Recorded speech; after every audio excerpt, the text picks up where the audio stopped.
सिद्धाणं बुद्धं पारगयानं परम परदयानं लोकमोदयानं नमो सया सौ सिद्धाणं इक्को विण्णमुक्कारो गिण्वर वत्सहस्रवर्धमानस्स संसार सागराओ तारे नरम नारिंद्र अहो अहो श्री सद्गुरु करुणा सिंधु अपार आप हर पर प्रभु करो अहो अहो उपकार अनंत शुद्ध आत्माओं को नमस्कार।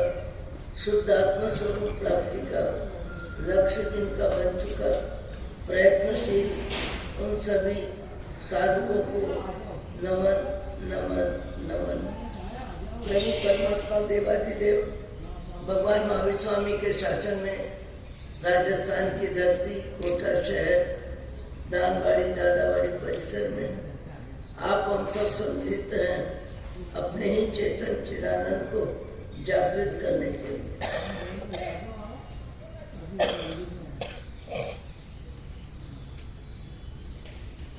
आपको हमको सबको चांस मिला है मनुष्य भाव का, और मनुष्य भाव में भाव जगत को बदलना, विचार को बदलना, मन को बदलना, वचन को बदलना, काया को बदलना और अशुभ से शुभ में ले जाना, अनुचित से उचित में जाना, खाने का कार्य हो, पहनने का कार्य हो, बात का कार्य हो, कमाने का कार्य हो, सब में हमारा भाव जगत योगी कैसे बने, योगी कैसे बने, योग्यता की पहचान क्या। अनंत काल के हमारे जो भी संस्कार है उन संस्कारों को किसी भाव में बदलने का चांस नहीं है। भाव बदलने का चांस केवल मनुष्य भाव में ही है। अभी यहाँ आने से पहले बिल्ली को जाते हुए देखा। बिल्ली जा रही है और उसके मुंह में कबूतर है। आँख तो बिल्ली को भी मिली है, बंदर को भी मिली है, गाय बैल बकरी को भी मिली है, पर जीव दया के भाव दूसरे जीवों की रक्षा करना। आंख मिली है पर जीव दया के भाव पशु गति में लगभग नहीं है। भाव बदलने का चांस केवल मनुष्य भाव में है। भाव बदलने का चांस, नरक गति से छुट्टी लेने का चांस, ऊंचे विचारों को जीने का चांस, हल्के विचारों को छोड़ने का चांस मात्र मनुष्य भाव में है। और आज मनुष्य भाव में भी कई जीव बहुत जल्दी जागृत हो जाते हैं। कई जीवों को झूठ बोलने की प्रवृत्ति छोड़ना, चोरी की प्रवृत्ति छोड़ना सामान्य बात लगती है।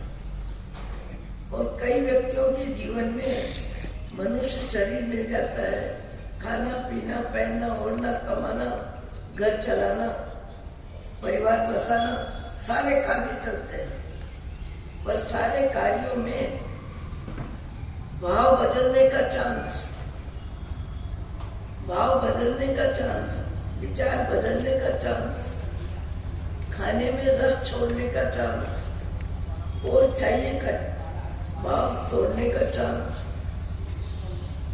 मनुष्य भाव में जो हमें अवसर मिला, इस अवसर का उपयोग अभी तक हमने अपने जीवन में कितना किया। अपनी विचार शुद्धि, भाव शुद्धि, व्यवहार शुद्धि, खाना पीना कमाना सब में हमारा भाव जगत अभी तक कितना बदला। क्रोध का निमित्त मिलने पर हम समतल में रह सकते हैं। स्वाद का निमित्त मिलने पर स्वाद की आसक्ति से हम अपने आप को बचा सकते हैं। चोरी का चांस मिले चोरी नहीं करने की मनोवृत्ति हमारी बन सकती है। कोई क्रोध में हमें कुछ बोल रहा है, हम समता में जवाब दे सकते हैं। अज्ञानी जीव को निमित्त का असर बहुत ज्यादा होता है, बहुत जल्दी होता है। जैसा जब निमित्त मिलता है, निमित्त का असर अनंत काल की यात्रा में जीव ने भाव बदलने का पुरुषार्थ कहीं भी करने का चांस नहीं मिला। पशु गति में लाखों लाखों वर्ष जीव जीता है। आहार संज्ञा, भय संज्ञा, मैथुन संज्ञा, परिग्रह संज्ञा, संज्ञा यानी संस्कार, रहने का अभ्यास, अनंत काल की आदत। उस आदत को जीव हर भाव में दोहराता है, हर भाव में पुनरावृत्ति करता है। शरीर बदलता है, व्यवस्था बदलती है, साधन बदलते हैं, सुविधा बदलती है, भाव नहीं बदलता है। बिल्ली को, गाय को, बैल को, बकरी को जीवन जीने की व्यवस्था नहीं मिली है, पर रचना वासना की वृत्ति मिली है। वो खुले चौगान में भी अपने हल्के विचारों को जीते हैं। खाने की लालसा है, चोरी करने की लालसा है। ये सारे भाव अनंत काल में हम जीते जीते जीते जीते उन विचारों में, उन भावों में हमारा अभ्यास इतना मजबूत, इतना मजबूत, इतना मजबूत हो गया। अभी 4 महीने व्याख्यान में ऊपर जाने की, बैठने की आदत मैं 3 दिन से अनुभव कर रही हूँ कि जैसे ही जगह आती है, मेरा पांव ऊपर जाने के लिए उठता है। फिर मुझे साथ वाले कहते हैं नहीं, यहाँ चलना है। 4 महीने का संस्कार भी हमें प्रभावित करता है। वो अभ्यास भी हमें उस दिशा में जाने की बात करता है। तो हमारे अनंत काल के जो संस्कार है, वो संस्कार पहाड़ से भी मजबूत है, चट्टान से भी मजबूत है। वो संस्कार पुनरावृत्ति करते करते करते अनंत काल बीत गया।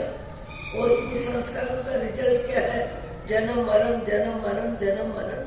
और जन्म मरण में भी पाप का भुगतान ज्यादा में ज्यादा है, क्योंकि पाप का बंध ज्यादा में ज्यादा है। पाप का बंध जितना ज्यादा है, तो पाप का भुगतान भी जीव को उतना ही करना पड़ता है। और पाप का भुगतान जीव हमारी आंखों के सामने कई प्रकार के जीव, कई प्रकार के भावों का भुगतान अपने जीवन में कर रहे हैं। आंखों से हमें दिखाई दे रहा है। आंख से नहीं दिखाई देने वाले कम से कम हजारों व्यक्ति है जो आंख से देखते नहीं है, जिनको देखने के लिए आंख मिली नहीं है। मनुष्य का शरीर है, चलते फिरते हैं, किसी का साथ लेते हैं, कोई उनको नई जगह हो तो सहयोग करता है। पर अभ्यास अपने घर में, अपने कमरे में, अपने रसोई में, वहां भी उनका वैसा अभ्यास हो जाता है।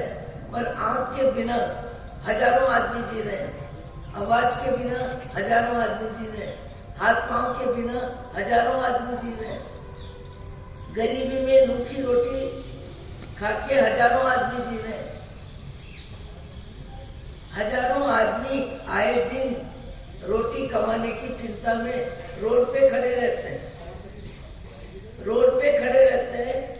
आए दिन बाजार में जाने वालों को दिखाई देते हैं। हम भी कभी कभी किसी निमित्त से जब बाहर जाते हैं तो मुझे भी कई बार देखने का मौका मिलता है। 25, 30, 40 व्यक्ति एक समूह में खड़े हैं, बाजार में किसी जगह खड़े हैं। किस लिए? कि हमको काम चाहिए, हमको काम चाहिए। कोई काम के लिए ले जाते हैं, दिन भर काम करते हैं, शाम को पैसे कमा के घर जाते हैं।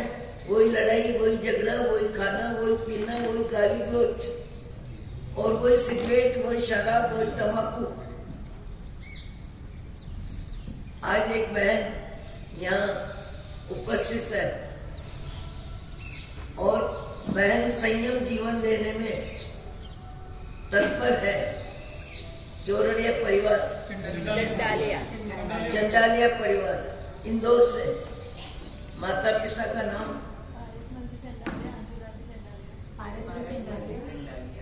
पारसमल जी चंडालिया, इंदौर वासी। मम्मी का बता दे। अंजू। मम्मी का नाम अंजुला चंडालिया। अंजुला जी। तुम अपना परिचय दो।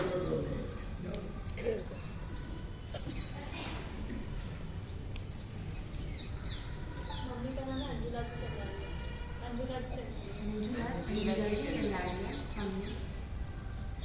इधर आके अपना परिचय दो माइक पे, बिना माइक उधर भाई बहन कितने हमारा नंबर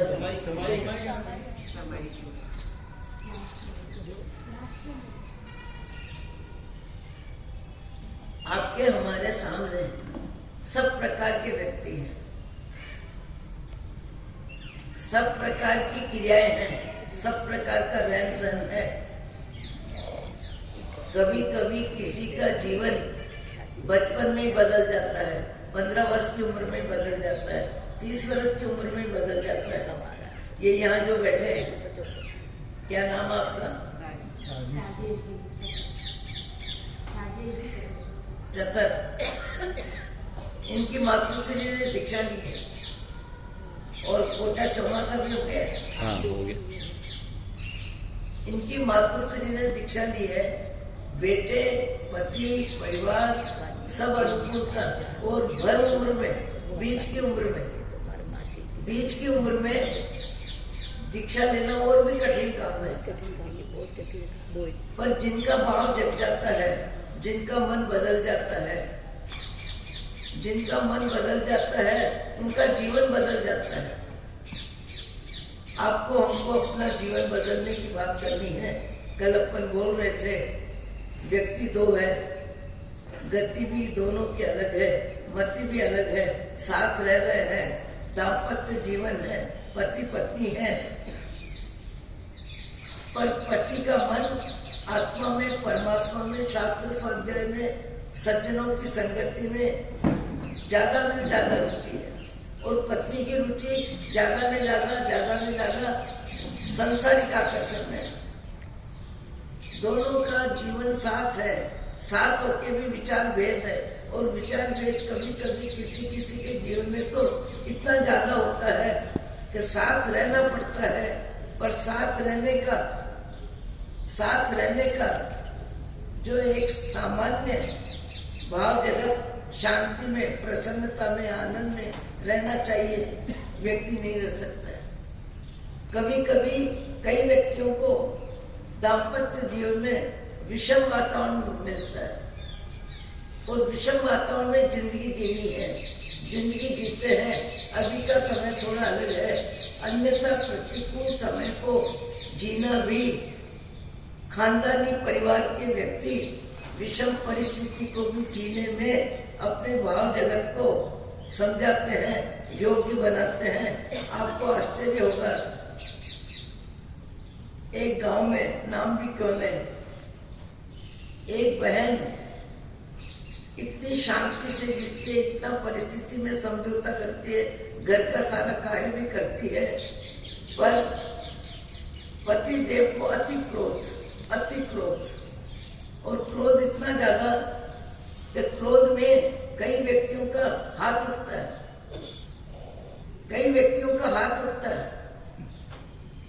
और क्रोध में हाथ उठता है, सहन करने वाले को कितना भारी पड़ता है। मैंने उस बहन से पूछा कि तुम्हारा जीवन शांति से जीने का वातावरण मिला है का अशांति में जीने का वातावरण मिला है? उस बहन की आंख में पानी आ गया।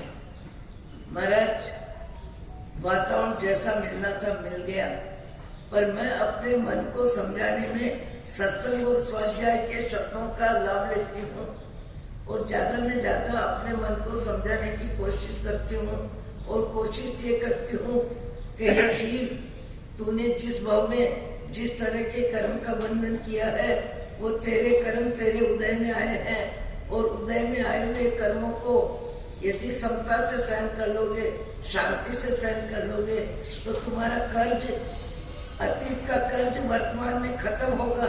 और यदि वर्तमान में उस कर्ज को चुकाने में फिर तुमने राग द्वेष किया फिर तुमने अशांति मोल ली, फिर तुमने कड़वा कठोर बोला और किया, तो तुम्हारा अतीत का कर्मों का भुगतान होगा, पर भुगतान के साथ नए कर्मों का बंद होगा, और नए कर्मों का बंद होगा तो बार बार जगत से संबंध होगा, बार बार जगत से संबंध होगा,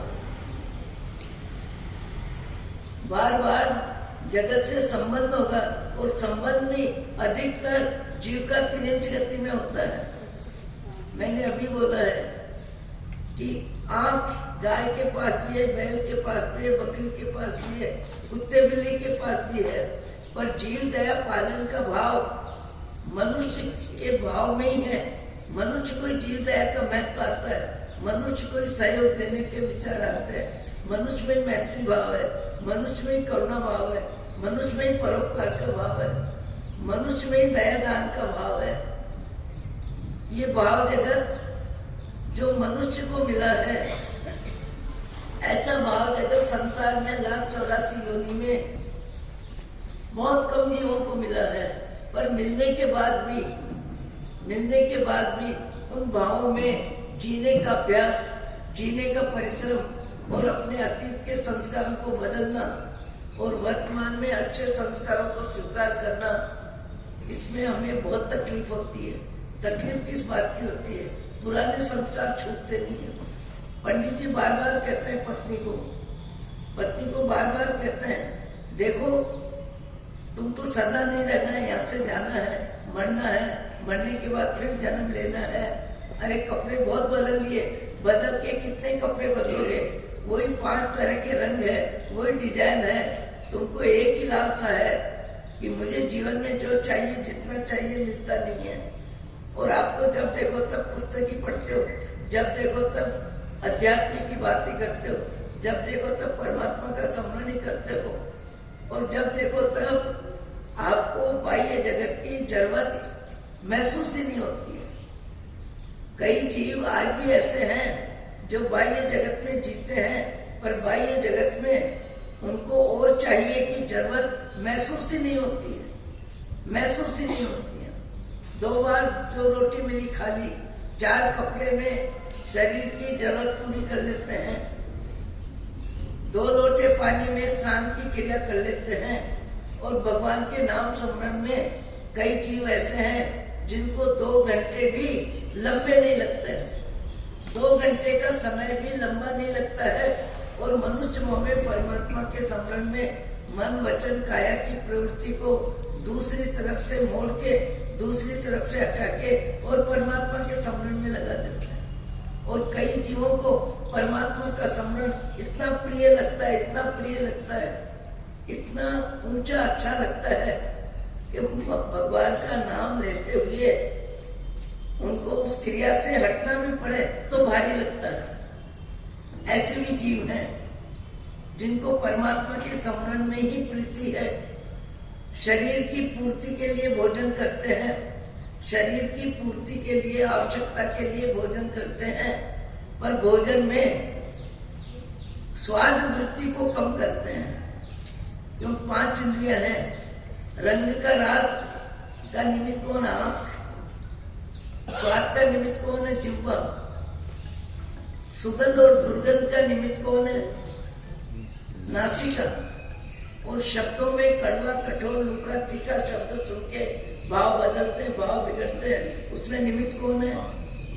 कान और स्पर्श इंद्रिय। 5 इंद्रियों का व्यवसाय दिन भर चलता है। कभी देखते हैं, कभी बोलते हैं, कभी खाते हैं, कभी पीते हैं, कभी दूसरों की क्रियाओं को देखते हैं। और हर समय जीव राग द्वेष के भाव में ही जीता है। राग या द्वेष, राग या द्वेष, अच्छा या बुरा, अपेक्षा या उपेक्षा, चाहिए या नहीं चाहिए, इस तरह के भाव बने रहते हैं। एक व्यक्ति को मैंने पूछा, आप अपने भाव जगत को ज्यादा में ज्यादा किस कार्य में लगाते हो?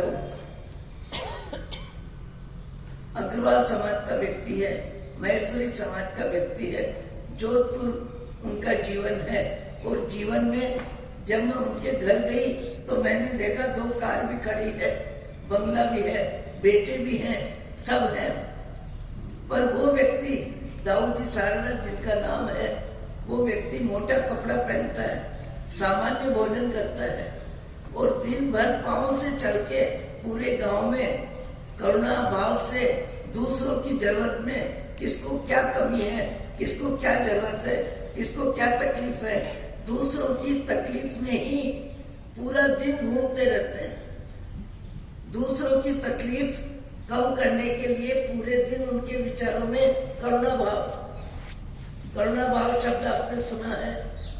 अभी मैं पढ़ती आ रही हूँ, करुणा गुण सबसे उत्तम है, करुणा भाव सबसे जरूरी है। करुणा भाव मनुष्य में ही आ सकता है और करुणा भाव का विकास मनुष्य ही कर सकता है। और करुणा भाव जीवन में होता है तो व्यक्ति कई अर्थों में अपने आप को ऊपर उठाता है। अभी मैं पढ़ती आ रही हूँ कि सज्जन व्यक्ति दूसरों की गलतियों को लंबे समय दिल दिमाग में नहीं रखते। सज्जन व्यक्ति, अच्छे विचार जीने वाले व्यक्ति दूसरों के हल्के विचार, हल्की क्रिया, हल्का व्यवहार जब जिस निमित्त से हो जाता है, सज्जन व्यक्ति दूसरों की गलतियों को अपने दिल दिमाग में लंबे समय तक टिकाते नहीं है, रहने दे देते। बहुत जल्दी उनकी गलती को, उनके विचारों को, उनकी क्रियाओं को अपने व्यवहार में, अपनी आवाज में, अपने दिल दिमाग में बोसरे विसर्जन कर देते हैं। दूसरों की गलतियां लंबे समय जिनके दिल दिमाग में टिकती नहीं है, ये चिंतन का विषय है कि नहीं? दूसरों की गलतियां हमारे दिल दिमाग में लंबे समय टिकती ही नहीं है। भगवान की वाणी को जीवन में जो ज्यादा आत्मसात करता है, वो हल्के संस्कारों को, हल्के व्यवहार को, हल्की भाषा को ज्यादा में ज्यादा क्या करता है, अपने जीवन से विदाई देने की कोशिश करता है। दाम्पत्य जीवन में इतनी दूरी है, दाम्पत्य जीवन में विचारों में एक दूसरे के साथ इतनी दूरी है कि पत्नी आए दिन किसी न किसी रूप में क्लेश का माहौल बनाती है और पंडित जी समता के अभ्यास में अपने मन को लगाते हैं और अपने मन को बदलते हैं। उनको पैसे का आकर्षण नहीं है और पत्नी को गृहस्थी में ये चाहिए, ऐसा चाहिए, वैसा चाहिए। केवल बाह्य जगत को सजाना, बाह्य जगत को दिखाना, बाह्य जगत में संग्रह करना, पदार्थ बटोरना, वस्तु बटोरना, ऐसा ही भाव है। दोनों के विचार मिलते नहीं है। एक रोज पंडित जी पढ़ रहे थे और पढ़ते ऐसा कोई नुक्सा उनको मिला, कि ये वाक्य, ये शब्द जो कोई काम में लेगा और काम में लेगा इस समय, जिस समय मैं मंत्र बोलूं, जिस समय वो शब्द का समय बताऊं, उस समय यदि व्यक्ति इस मंत्र का उच्चारण करेगा तो उसको अर्थ लाभ होगा और अर्थ लाभ होगा तो इच्छा पूर्ति के सारे लाभ हो जाते हैं। संसारिक इच्छा पूर्ति में सबसे ज्यादा उपयोग किसका होता है? पैसे का होता है। पैसा है तो सब प्रकार की इच्छाएं पूरी हो जाती है। तो उस मंत्र में ऐसी शक्ति है कि जो मंत्र जिस समय बोलेगा उसके जीवन में धन का प्राप्ति होगी और धन की प्राप्ति होगी तो फिर इच्छाएं सब प्रकार की पूरी हो जाएगी। पत्नी को कहते हैं, कई लंबे समय से मैं तुम्हारी तृष्णा, तुम्हारी अशांति, तुम्हारा क्रोध और तुम्हारी शब्दों की अभिव्यक्ति मैं झेल रहा हूँ, मैं झेलता जा रहा हूँ, क्योंकि तुम्हारा विचार जगत अलग है और मेरा विचार जगत अलग है। मुझे संसार में रहना है, संसार को खरीदना नहीं है, मुझे संसार में जीना है। संसार की मुझे चाह नहीं है, मुझे संसार में जीना है, पेट पूर्ति के लिए भोजन करना है, पर मेरे को स्वाद की लालसा नहीं है। तुम्हारे मेरे विचार बहुत मिलते हैं। परसों ही किसी ने कहा कि महाराज त्याग की परिभाषा क्या, असली त्याग किसको कहते हैं? त्याग पदार्थ का भी होता है और त्याग भाव में भी होता है। हम पदार्थ का त्याग करते हैं पर भाव में उस पदार्थ की आसक्ति हमारे हृदय में बनी रहती है। जैसे 9 दिन होली करते हैं, होली करने वाला अस्वाद व्रत का अभ्यास करता है। 9 दिन खाने वाला क्या खाता है? घी नहीं, तेल नहीं, दूध नहीं, दही नहीं, मेवा नहीं, मिठाई नहीं, आमिल तप करने वाला। पर 9 दिन तक प्रवृत्ति बदलती है, प्रवृत्ति बदलती है, पर भाव जगत में स्वाद का राग बना रहता है। और स्वाद का राग बना रहता है तो पार न होने के बाद खाने की क्रिया में चित्त की प्रसन्नता बढ़ जाती है, खाने में वस्तु की विविधता बढ़ जाती है। ये चाहिए, वो चाहिए, थोड़ा थोड़ा। पार न होने के बाद 1 महीने तक मासक्षम करने वाला, 15 उपवास करने वाला, 21 उपवास करने वाला, 11 उपवास करने वाला, 8 उपवास करने वाला पूरी तरह भोजन संबंधी त्याग करता है। केवल उबला हुआ पानी लेता है, वो भी दिन में लेता है, 2-3 बार लेता है। सब प्रवृत्ति का त्याग करता है खाने में। पर इतने दिन पचक खान का प्रभाव रहा कि त्याग कर दिया, इसलिए त्याग का जीवन में आनंद लेता है व्यक्ति। पर जैसे पारना होता है उसके बाद खाने में रचना बढ़ जाती है, स्वाद बढ़ जाता है, और चाहिए, ये चाहिए, वो चाहिए। जबकि अध्यात्म दृष्टि यदि जीवन में आती है तो प्रवृत्ति बदलती है, उसके साथ वृत्ति भी बदलती है। वृत्ति क्या बदलती है? भाव बदलते हैं। भाव कैसे बदलते हैं? उस पदार्थ का राग छूटता है तो भाव बदलते हैं। हम पदार्थ का त्याग कुछ समय के लिए करते हैं पर भाव में परिवर्तन लाने की कोशिश नहीं करते। जैसे मैंने अध्यात्म दृष्टि के साधक आत्मा से पूछा कि त्याग किसको कहना? असली त्याग के संसार है, संसार में जीव है, पर उसके भाव जगत में संसार नहीं है, उसके भाव जगत में संसार नहीं है। ऐसे भी जीव आज संसार में है। मैंने पूछा असली त्याग क्या? असली त्याग क्या? उन्होंने जवाब दिया, है उसमें राग नहीं, है उसमें राग नहीं, और नहीं है उसकी याद नहीं। है उसमें राग नहीं और नहीं है उसकी याद नहीं। इसका नाम त्याग। वर्तमान में जो है, जो परिस्थिति है, उस परिस्थिति में व्यक्ति जीता है, पर भूत और भविष्य के विचार दिमाग में आने नहीं देता। भूत भविष्य के विचार दिमाग से निकाल देता है। मेरे पास क्या था, मैं कैसा था, सब विचार वर्तमान में जीने वाला व्यक्ति अपने भाव जगत को राग द्वेष में निवृत्ति का पुरुषार्थ करता है। पंडित जी ने कहा कि मेरी दिशा अलग है, तुम्हारी दिशा अलग है, पर आज जो मुझे एक नुस्खा मिला है, एक जो मंत्र मिला है, ऐसा मिला है कि जिस मंत्र का उच्चारण यदि तुम ठीक समय पर करती हो तो तुमको धन की प्राप्ति इतनी ज्यादा हो जाएगी कि वो सोरे नहीं समाप्त होगा, इतना मिल जाएगा। अच्छा, ऐसा नुस्खा है? विचारों में प्राप्ति से पहले व्यक्ति लंबे समय अभिलाषा में कर्म का बंधन करता है। ध्यान से शब्द सुनना। प्राप्ति से पहले व्यक्ति अभिलाषा में ज्यादा राग का बंधन करता है। जैसे कोई व्यक्ति कहता है कि मेरी लड़की की सगाई उस परिवार में होने की संभावना है, वो परिवार संपन्न है, बहुत अच्छा है, बहुत ही ऐसा है। एक व्यक्ति कहता है देखो ये योग संयोग की बात है, जिसका जिसके साथ संयोग है, जिसका जिसके साथ योग है, बन जाएगा। एक व्यक्ति विचारों में अरे इतना अच्छा परिवार है, इतना अच्छा घर है, इतना अच्छा पैसा है, इतना अच्छा व्यवहार है, उस लड़की का, मेरी लड़की का उसके घर संबंध हो जाए, संबंध होगा, योग होगा तो होगा, नहीं भी होगा या होगा भी, पर व्यक्ति विचारों में विचारों विचारों में उनकी धन की अनुमोदना, उनकी प्रशंसा और चाह में, अभिलाषा में कि ऐसा संबंध हो जाए, ऐसा संबंध हो जाए। और ज्ञानी क्या कहेगा?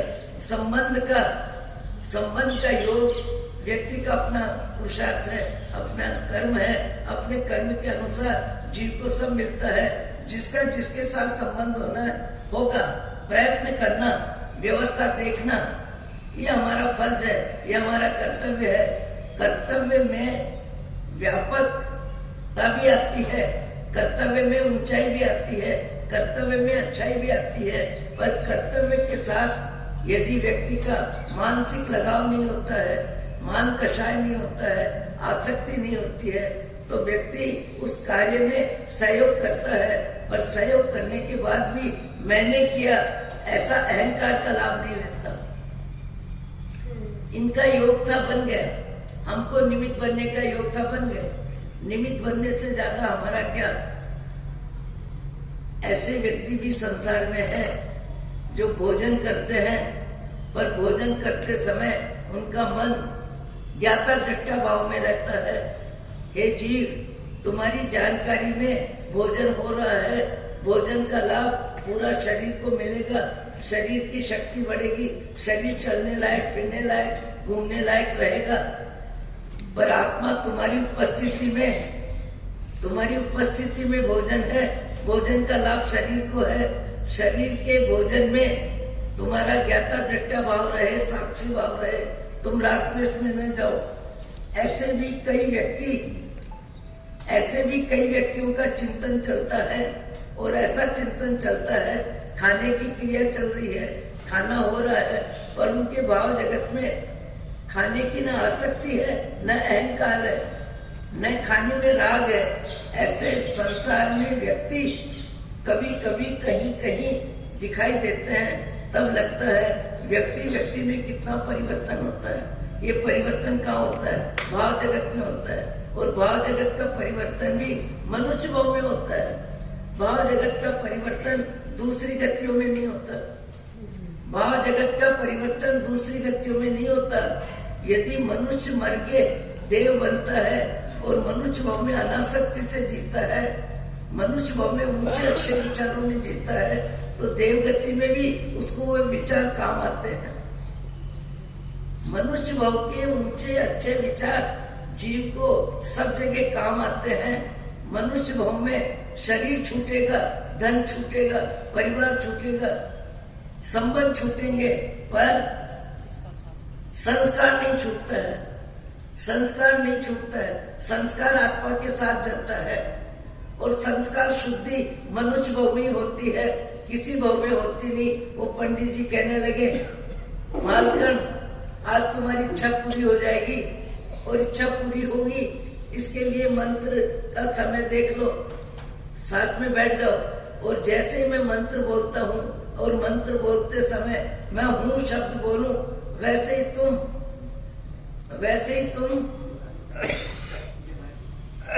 ही तुम जवार को ओढ़ते हुए गर्म पानी में डाल देना। और गर्म पानी में जैसे ही तुम जवार डालोगे, इस मंत्र के प्रभाव से वो जवार के दाने मोती हो जाएंगे। मोती हो जाएंगे, फिर तो क्या कहना।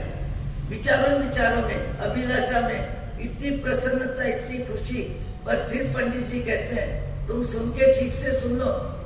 जो समय मैं बता रहा हूँ, जिस समय मैं बोलूं, उस समय को 1 मिनट भी टालना नहीं, आधा मिनट भी लंबा करना नहीं। मैं जैसे ही बोलूं वैसे ही उसका उच्चारण का उपयोग होना चाहिए। 10 बार सुनने के बाद वो समय भी आ गया, दिन भी आ गया, समय भी आ गया। और पंडित जी कहने लगे, आज तुम्हारी तृष्णा तृप्त होगी, आज तुम्हारी अभिलाषा शांत होगी। आए दिन घर में क्लेश, आए दिन घर में ये चाहिए, वो चाहिए, ये चाहिए, वो चाहिए। मैं तो सुनता भी हैरान हो गया। नहीं चाहिए और चाहिए। एक व्यक्ति ऐसा जीवन जीता है जो है पर्याप्त है, जो है पर्याप्त है। एक व्यक्ति ऐसा जीवन जीता है जो भी है, जितना है, जैसा है, उसे कम ही लगता है। उसे है में आसक्ति है, पर है में संतुष्टि नहीं है। चाहिए चाहिए चाहिए चाहिए चाहिए चाहिए चाहिए चाहिए का भाव जगत बना ही रहता है। पंडित जी ने ठीक समय पे उस मंत्र का उच्चारण करने का समय आया, फिर पत्नी को कहा तुम्हारी बोलने की आदत बहुत है, तुम्हारी बोलने की आदत ज्यादा है, कहीं ऐसा मत करना कि मैं जब बोलना चालू करूं तब फिर तुम पूछो कि यही समय है ना, ठीक समय है ना। कई व्यक्ति जरूरत से ज्यादा बोलते हैं, कई व्यक्ति बीच बीच में बोलते हैं, अनावश्यक बोलते हैं। समझदार व्यक्ति माप तोल के बोलता है, उचित बोलता है, सीमित बोलता है, जरूरत से बोलता है, जरूरत बिना भी नहीं बोलता है। कई व्यक्ति माप तोल के इतना कम बोलते हैं, इतना सोच के बोलते हैं, इतना समझ के बोलते हैं कि उनको अपने शब्दों को लेके पछताना ही नहीं पड़ता, अपने शब्दों को लेके माफी मांगनी नहीं पड़ती, अपने शब्दों को लेके आप बीच में बोल रहे हो सुनना ही नहीं पड़ता। कई व्यक्ति शब्द व्यवस्था में इतने सजग रहते हैं कि उनके शब्द उचित सीमित जरूरत जितने निकलते हैं, बिना जरूरत शब्द बोलते ही नहीं है। जैसे कंजूस व्यक्ति बिना जरूरत धन का उपयोग नहीं करता, वैसे समझदार व्यक्ति बिना जरूरत अपने शब्दों का उपयोग भी नहीं करता, शब्दों का उपयोग भी अधिक नहीं करता, बिना जरूरत नहीं करता, सलाह के रूप में भी बार बार बात नहीं बोलता। पंडित जी समझ रहे हैं कि नेचर कोई किसी का बदल नहीं सकता है, इनका नेचर जो है वही रहेगा, पर भगवान करे आज इनकी इच्छा पूरी हो जाए। और जैसे ही वो बोलते हैं तो उससे पहले अरे तुम्हारे घर में है क्या, तुमने कहा जवार, जवार है क्या, यहाँ तो रोज की रोटी खाते हैं, रोज का बनता है, कुछ भी नहीं है। तो जवार नहीं है तो मैं कैसे कार्य करूंगी। तो पंडित जी ने कहा भली आदमी पड़ोसी में दया भी है, परोपकार भी है, शक्ति भी है, एक दूसरे का सहयोग सब करते हैं, एक दूसरे का सहयोग सब करते हैं। अच्छे परिवारों में एक दूसरे का सहयोग सब करते हैं। मैंने तो यहाँ तक देखा है, पहले के जमाने में एक मकान में 4 परिवार रहते थे और आमने सामने रहते थे। एक दूसरे परिवार एक दूसरे की जरूरत में उपयोगी बनते थे, काम ज्यादा हो तो एक दूसरे के चले जाते थे, जरूरत हो तो एक दूसरे से आटा दाल मसाला भी मांग के ले आते थे कि मेरा पिसने को गया आप दे दो। एक दूसरे के साथ तालमेल बहुत था। आज की व्यवस्था में तो फ्लैट ऐसे है, एक दूसरे का चेहरा भी नहीं दिखता, एक दूसरे की बात भी सुनाई नहीं देती, एक दूसरे का गेट भी खुला नहीं रहता। परिस्थितियां बदलती है, पर कभी ऐसा भी समय था कि पड़ोसी का नाम पड़ोसी है पर घर के सदस्यों से ज्यादा उपयोगी निकलते थे। उस समय बहन को पंडित जी ने कहा पड़ोस में अच्छा परिवार है, उदार है, दयालु है, समझदार है, तुम चले जाओ, तुमको जवाब दे देंगे। वो गई पड़ोसन के और पड़ोसन को कहा मेरे को 2 किलो जवाब दे दे। पड़ोसन कहती है 2-4 किलो, बोरी भरी है, जितनी लेनी हो ले जाओ। अरे जवार का क्या है, ये तो अनाज है, अनाज तो घर में भरा ही रहता है। 2 किलो क्या 10 किलो ले जाओ, तुमको जितना चाहिए ले जाओ, ये बोरी है सामने और बोरी में से तुम बढ़ लो। वो कहती है नहीं मेरे को 2 ही किलो चाहिए, तो 2 ही किलो लेके जाती है और लेके जाती है और फिर कहती है मैं लेके आ गई हूँ, मैं लेके आ गई हूँ। पर पड़ोसन ने पूछा आज क्या बात है, कैसे मांगने आई हो जवाब। तब उसने कहा आज पंडित जी को ऐसा कोई मंत्र मिला है, उस मंत्र की व्यवस्था में मेरी जिंदगी का दरिद्र दूर हो जाएगा और मेरी सारी इच्छाएं पूर्ति होने में पैसा उपयोगी बनेगा। इसलिए वो मंत्र गर्म पानी ओढ़ते हुए पानी में मुझे जवार डालनी है और जवार डालूंगी, वैसे ही वो जवार मोती हो जाएंगे और मोती हो जाएंगे, मेरी जिंदगी का दरिद्र खत्म हो जाएगा। बड़ी खुश होते लेके गई और रख भी दिया। पड़ोसन ने सोचा एक ही दीवार है, आवाज एक दूसरे की आती है। मेरे को भी रसोई तो बनाना ही है, सब्जी रोटी तो बनानी है। जब ऐसा कोई कार्य है तो अपन भी इस गंगा में हाथ धो ले। तो वो बहन भी चूल्हा जला देती है, अंगीठी पे भगोना गर्म पानी का रख देती है, जवार पास में लेके बैठ जाती है और उसको सब पूछ लिया क्या होगा कैसे होगा, उसने सब बता दिया कि ऐसे ऐसे पंडित जी ने कहा है। पर जैसे ही पंडित जी जब बोल रहे हैं तो पड़ोसन ने बिना प्रश्न किए, बिना तर्क किए, सजगता के साथ जैसा ही आवाज आई उसने अपना कार्य किया। और इसने जैसे ही पंडित जी ने कहा देख ठीक समय आ रहा है, ठीक समय आ रहा है, अब ये कार्य करना है। और फिर जब वो मंत्र बोल रहे हैं फिर बोलती है फिर मेरे को बोलोगे ठीक समय है ना। पंडित जी कहते गरम फूट गए, फूटे गरम फकीर के भरी चिलम डूब जा। पंडित जी ने सोचा कि वो क्षण जो काम में लेने का था वो निकल गया। फिर मौन हो गए पंडित, बोले बोलने में सार नहीं है, मैं जो भी बोलूंगा, जितना बोलूंगा, घर में क्लेश होगा, अशांति होगी, लड़ाई होगी, रहना साथ है, कैसे भी साथ निभाना चाहिए। और निभाने के लिए अच्छे व्यक्ति अपने मन को ही समझाते हैं, अपने मन को ही बदलते हैं, परिस्थिति को स्वीकार करते हैं।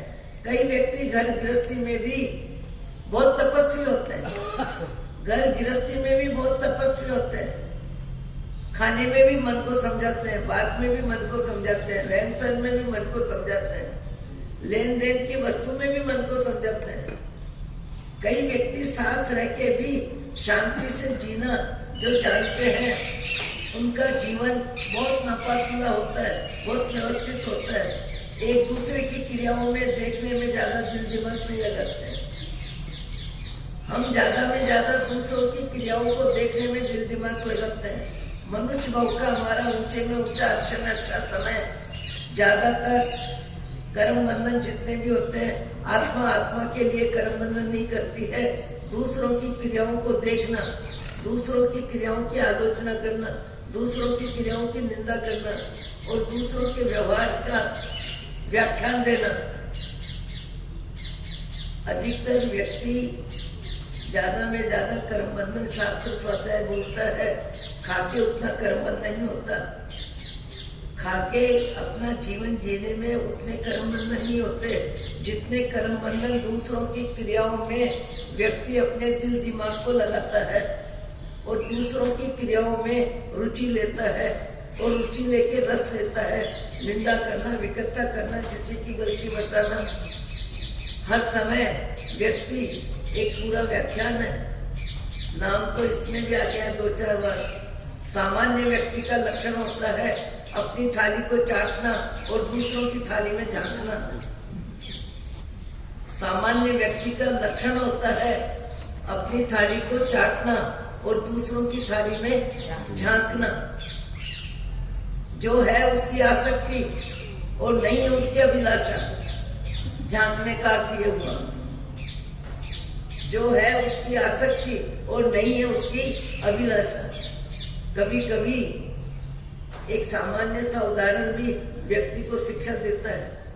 सामान्य सी बातचीत भी जीवन में बहुत बड़ा लाभ दे देती है।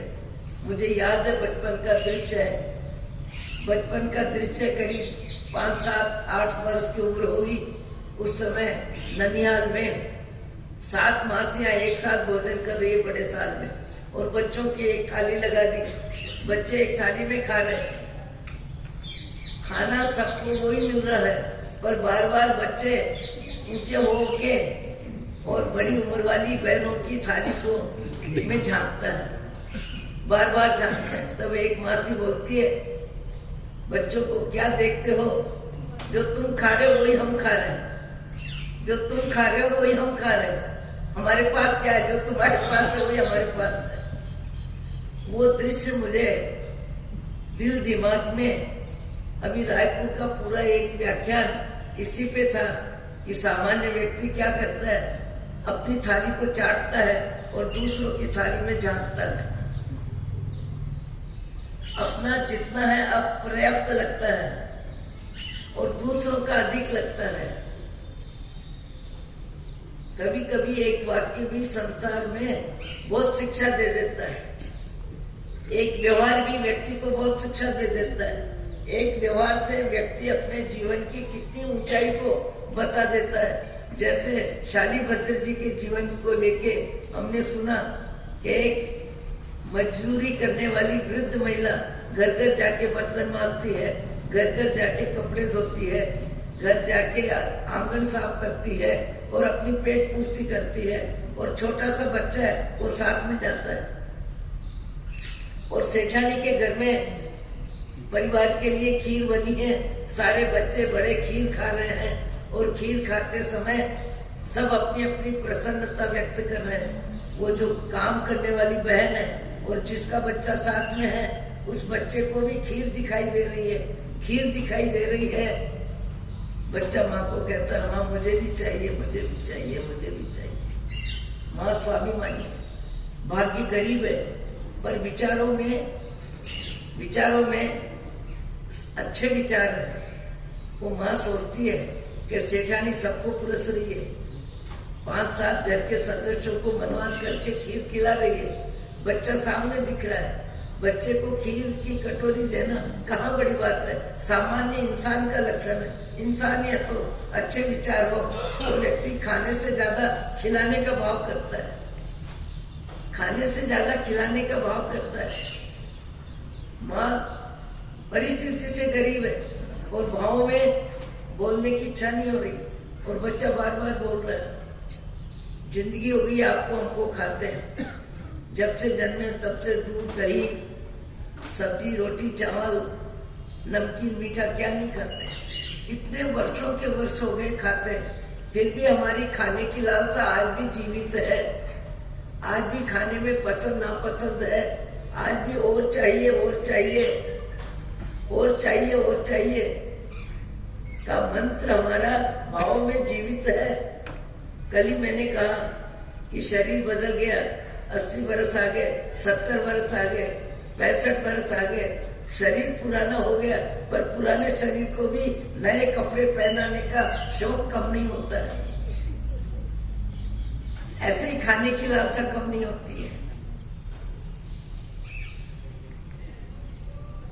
पर जिस बच्चे को खीर मिली, माँ ने बनवाई, पड़ोसन ने सहयोग दिया, पहले आ गया ये सारा प्रसंग, पड़ोसन ने सहयोग दिया, बच्चा रो रहा है और बच्चे को रोते हुए की आवाज आई पड़ोसन को, और क्या बच्चे को क्यों रुला रही है। तब उसने प्रसंग बताया, और प्रसंग बताया तो पड़ोसन दूध शक्कर चावल लाके दिया और खीर बनी, और खीर बनने के बाद बच्चे को माँ ने कुर्सी और पुरस के काम करने चली गई। बच्चे का भाव जगत बदला, कितना बदला, कितना बदला। संत आते हैं, कोई देखने वाला नहीं, कोई प्रशंसा करने वाला नहीं, अपने लिए रो रो की खीर बनवाई, पर भाव जगत कितना बदला, कितना बदला। यहाँ सेठानी का जो महिला है, पंडित जी की पत्नी, उसके भाव जगत में कुछ लिखा नहीं था। 2-3 बार 4 बार देखती है, भगोना बार बार खोलती है, ढक्कन खोलती है, सेठ को कहती है, पंडित जी क्या बोला, क्या बोला, मंत्र बोला, ऐसा बोला, वैसा बोला, केवल बातें की। मेरी तो भगोनी में एक भी मोती नहीं है, केवल खींचड़ा बन गया, और खींचड़ा भी इतना बन गया कि तुम और मेरे दो के बीच में काम खत्म भी नहीं हो, और गरीबी में आटा गीला हो। और उस बहन ने क्या किया, चुपचाप रही, और जैसे पंडित जी ने आवाज करी वैसे ही जवार भगोने में गर्म उकलते हुए पानी में डाली और शांति से बैठी रही।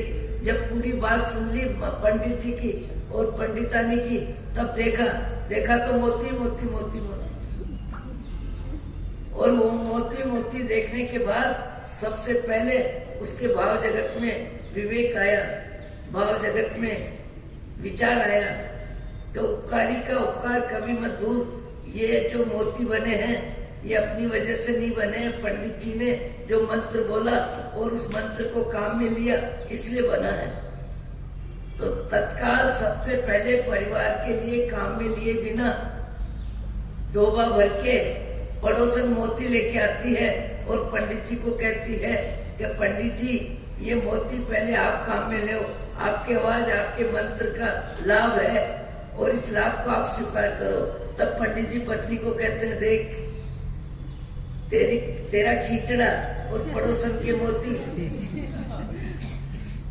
अहो अहो श्री सद्गुरु करुणा सिंधु अपार आपामर पर प्रभु करो अहो उपकार जी स्वरूप समझा बिना आयो दुख अनंत समझान्यो ते पद नमो श्री सद्गुरु भगवन परम पुरुष प्रभु सद्गुरु परम ज्ञान सुखदाम जिहने आप्यो मान नीच तिहने सदा प्रणाम देह छता जिहनी दशा वर्ते दे